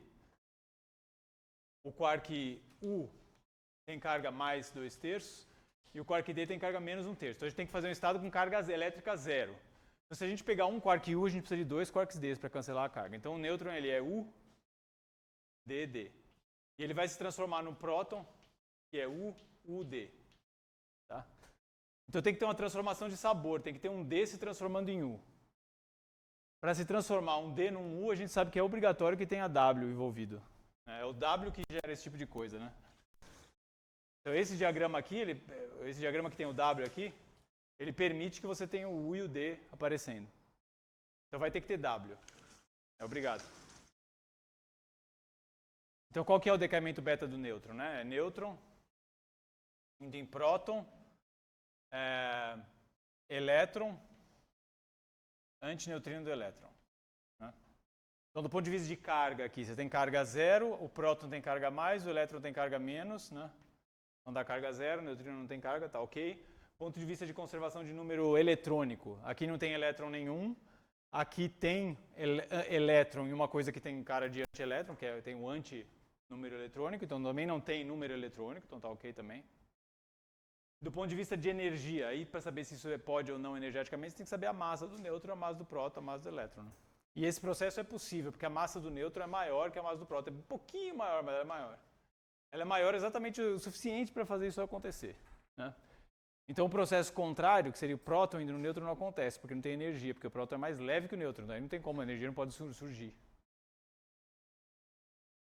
Certo? Então esse é o processo que a gente quer desenhar, mas a gente sabe o conteúdo de partículas do nêutron e do próton. Então agora a gente tem que usar isso aqui. Né? Então vamos desenhar um nêutron chegando aqui. Então nêutron, 3 quarks. Né? Então vou colocar aqui o quark U, aqui o quark D, aqui outro quark D. Então isso é um nêutron, certo? Agora a gente tem que grudar um W aí, etc. e fazer aparecer aquele decaimento. Vou escrever o D aqui, assim, para a gente não ficar em cima da linha ali. Eu vou continuar a linha, né? Então eu vou continuar essa linha aqui assim, ó. Porque o próton também tem um quark D e um quark U. O que tem que trocar é um D para U, né? Então eu vou transformar esse D aqui, eu vou transformar ele num quark U para virar próton. É claro que tem que acontecer alguma coisa aqui, né? Para transformar. Tem que ter W aqui. Sim? Então, ó, esse aqui é o nêutron indo em próton. Se você transforma o D num U, fica UUD, né? Não importa a ordem aqui, UUD ou UUD ou UDU, tanto faz. Né? 2 quarks U e um quark D, porque 2 quarks U tem carga 4/3 menos 1/3 dá carga mais, né? Porque dá 4/3 menos 1/3 dá 1. Então agora transformei o D no U, então você tem que emitir um W aqui. Né? W mais ou W menos? Né? É a próxima etapa para a gente pensar, W mais ou W menos, né? O quark D tem carga menos 1/3. Sim? E o quark U tem carga mais 2/3. Né? Tem que conservar a carga. Então vamos colocar um W menos aqui. Né? Porque se você fizer a carga desse W, que é menos, né? mais 2/3, menos 1 mais 2/3, dá menos 1/3, que era a carga que você tinha antes. Então conserva a carga. Sim? E aí você vai ter que grudar aqui o que falta, que é o elétron. Né? O elétron tem que ser carga menos aqui, porque tem a carga menos do W que tem que passar para cá. Né? E aqui tem que ter um antineutrino do elétron. Né? Porque a seta tem que ser sempre uma seta contínua. A seta. E aí o número eletrônico ele continua sendo zero, né? Porque um é elétron, o outro é antineutrino do elétron. E aí você começa o processo com carga elétrica zero e termina com carga elétrica menos 1, 0, mais 1, que dá zero também, porque o próton tem carga mais 1. Então conserva também. Sim? Então esse é o diagrama do decaimento beta do nêutron. Certo? Diga. A força do quê? Não sei se eu entendi. Força? O W é interação fraca. Quer dizer, o W ele gruda no quark, o quark emite o W, assim como ele poderia emitir um fóton, porque ele interage, porque ele tem carga elétrica, ele tem uma espécie de carga fraca. Então, todas as partículas, o elétron, o quark, eles interagem com o W e com o Z. Então, é permitido que isso acontecer. Essa não é a única coisa que pode acontecer, mas o decaimento do beta é assim que acontece. Quer dizer, ele tem que interagir com o W. Como que eu sei que tem que interagir com o W, né? Porque tem que trocar sabor. Você tem que ter um D virando U. É a única partícula que tem esse poder é o W, né? No fóton, ele sempre interage com E mais E menos, é o mesmo sabor, né? Quark e antiquark do mesmo sabor. O Z também, é sempre quark e antiquark do mesmo sabor, senão nem conserva a carga elétrica, né? Então, a única partícula que consegue fazer essa coisa assim de mudar um elétron com um antineutrino, ou um quark U com um quark D barra, é o W. Só o W. Então, sempre tem que ter W quando tem mudança de sabor. Certo? Pessoal, eu acho que eu vou parar aqui, porque o outro negócio que eu tinha preparado precisaria de mais uns 50 minutos para discutir. Tudo bem? Então, se alguém tiver alguma pergunta sobre essas várias coisas que a gente falou. Então, aí o que acontece é o seguinte, o pion, ele é uma partícula formada por quarks, certo? Então você tem lá, o que é um pi+, por exemplo, um pion+, né? É um estado desse tipo aqui, só que de quark e antiquark. Para você ter mais, ele tem que ser o U, ele é 2/3, então tem que ser um anti-D aqui, né? Porque aí o anti-D tem carga ao contrário da do D, e aí fica mais 1/3, 2/3, mais 1/3 dá 1. Então o pion ele é uma coisa assim, né? Aí tem duas opções aqui, né? Você pode tratar o pion como sendo uma partícula, né? Você pode fazer teorias em que o pion é uma partícula, então você tem assim um pi+, assim, andando no seu diagrama, né? E aí você pode ter o próton aqui. Então existem teorias que a gente trata essas partículas já como partículas, já formadas de quarks. E aí você tem a interação do próton com o pion, assim, trocando pions. Então tem esse tipo de interação aqui que vai aparecer lá. Esse é o espalhamento pion-próton, isso aqui aparece, né? E quando a gente descreve a interação dos núcleos, em geral a gente faz assim, né? A interação que gruda o nêutron no próton é a troca de pions, que é aquilo que o Carl tinha discutido lá, né? Muitos anos atrás. A gente não fala de quark em geral. A gente não fala de quark porque você está trabalhando com partículas que já são formadas por quarks e elas se comportam mais ou menos como se fosse uma bolinha. Quer dizer, a estrutura interna já não aparece. Então, nesse caso, se você tiver com energia baixa, você acaba discutindo isso dessa maneira. Se a energia for baixa. Se a energia for muito alta, aí você começa a quebrar essa partícula em pedaços, aí você começa a ter acesso ao fato de que ela é feita de quarks. Então, aí sim, você vai ter uma interação com o quark de dentro do pion ou com o quark de dentro do próton, e aí faz sentido falar desse tipo de coisa aqui, né? Mas, em geral, se você está lá no núcleo atômico, a gente vai falar que o nêutron é uma partícula, o próton é uma partícula, o pion é uma partícula. Embora a gente saiba que eles são formados por quarks, que eles não são fundamentais, né?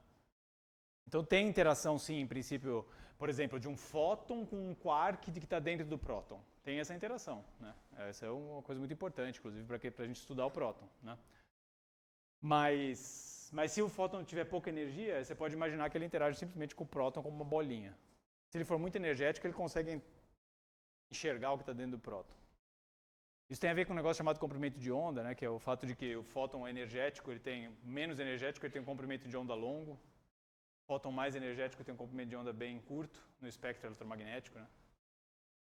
Então, o fóton mais energético, ele enxerga a estrutura pequenininha. O outro, ele passa assim e só dá uma balançada no próton como um todo. O outro, ele faz assim várias vezes dentro do próton. Ele enxerga a estrutura interna do próton. Não sei se isso fez muito sentido, mas se você tem um próton aqui assim, e aí você passa um fóton assim, que é um campo elétrico assim, você pensando classicamente, né? Você tem um campo elétrico assim, o próton sobe ou desce assim, inteiro. Como se ele estivesse numa onda, boiando no mar, aí vem uma onda, ele sobe e depois desce. Um próton inteiro, você não enxerga o que está lá dentro. Agora, se você joga tem o próton aqui, e você joga um fóton super energético assim, aí nessa hora ele bate num quark, levanta um quark, bate no outro, levanta o outro, ele pode até quebrar o próton. Sim? Então o fóton muito energético, ele enxerga a estrutura interna do próton. O fóton pouco energético, ele só levanta o próton inteiro abaixo e aí você não vê nada que está lá dentro. Então por isso depende da escala de energia que você está. Muito energético ou pouco energético? Se for pouco energético, pode pensar que o próton é uma bolinha, uma partícula. Muito energético, você vai ter que pensar que o próton é formado por quarks e gluons. Mais alguma pergunta?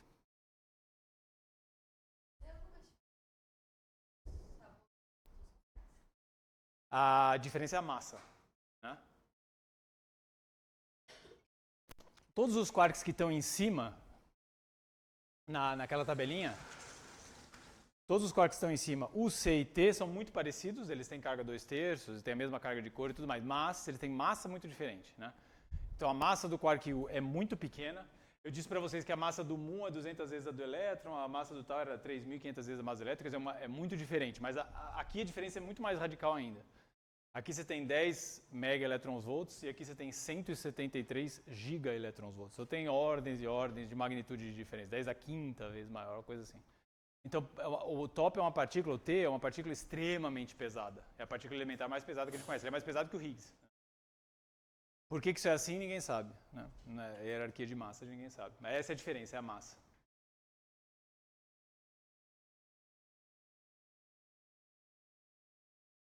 Ó, o up não vira top porque não está na linha de cima, mas o D poderia virar o top. Né? O D poderia virar o top. Aí é uma questão de você ter energia suficiente. Se você simplesmente desenhar um D virando top, não vai acontecer. Mas acontece o top virando D, né? Pouco provável, porque geralmente o top vira sempre B, que é muito mais provável que qualquer outra coisa. Então, em geral, o decaimento do top é sempre no quark bottom, porque é muito mais provável. Claro, pode acontecer e tal, acontece, mas a probabilidade é pequena. E aí, nessa direção, nunca tem problema, porque o top é muito pesado, então ele tem energia. Na outra, você vai ter que desenhar algum processo que vai dar energia para isso acontecer. Simplesmente um D solto nunca vai acontecer por conservação de energia. Sim?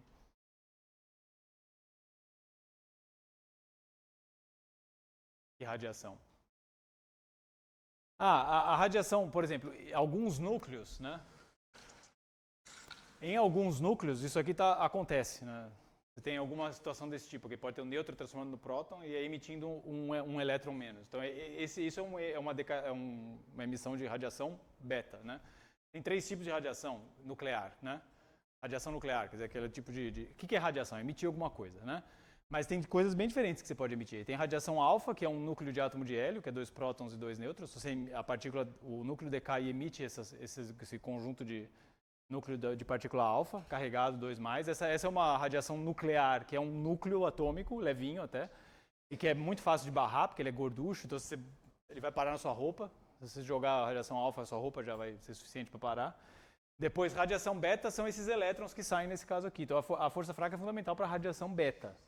A radiação beta é a emissão desses elétrons aqui. Esses elétrons eles vão interagir, eles vão atravessar mais coisas. Só a roupa não vai segurar o elétron tão facilmente. E depois tem a radiação gama. A radiação gama é quando tem uma transição dentro do núcleo de 2 estados diferentes que emite um fóton. Só que esse fóton é muito energético.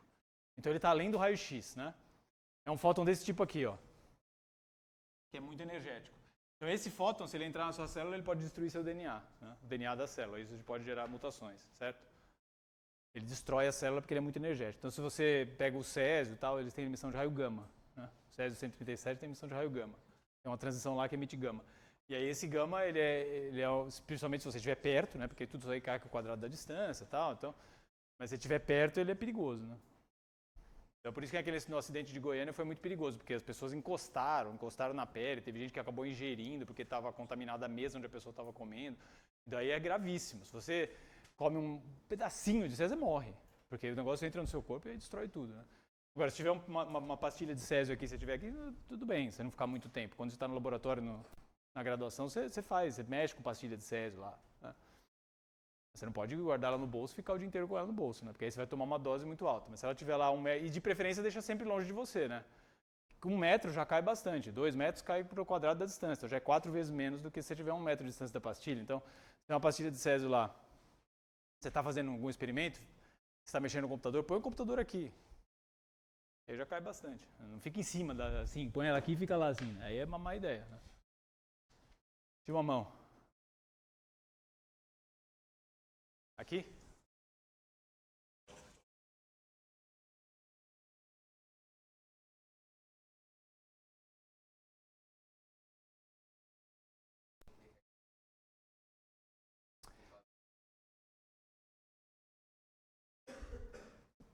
Para a conservação da carga é fundamental, né? Se você colocar aqui um D, aí não conserva a carga, porque fica 2/3 menos 1/3 da carga 1/3, mas a carga do W é -1, não é 1/3, então não dá, né?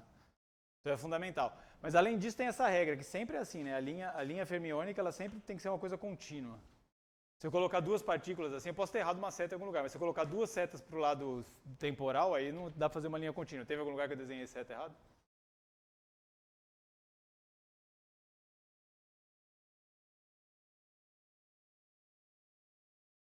Não, aí depende se você torcer esse diagrama ou não, né? Nesse caso aqui é U de barra. No caso do decaimento beta, aí é D indo em U. Sim? Aí é o D partícula que vai em U partícula. Aqui não tem antipartícula envolvida porque eu peguei aquele diagrama e torci. Que qual que é a... Eu peguei essa perna aqui e passei para cá, mais ou menos, né? Então esse anti-D vira D, porque agora essa seta está na direção do tempo. Então agora tem uma seta assim, é todo mundo partícula. Depende... Talvez seja essa a resposta. Depende da posição que você, digamos, depende do processo que você está olhando, né? Se você vai produzir, aí vai ter que ser quark e antiquark. Mas se você está transformando um quark, ele vai ter que continuar tendo um caráter de partícula. Se for um antiquark, vai ter que continuar tendo um caráter de antiquark. Se for um só. Agora, você vai produzir um par, vai ter que ser quark e antiquark na produção. Ou na aniquilação. Aí, quark e antiquark vai produzir o W. Né? Certo?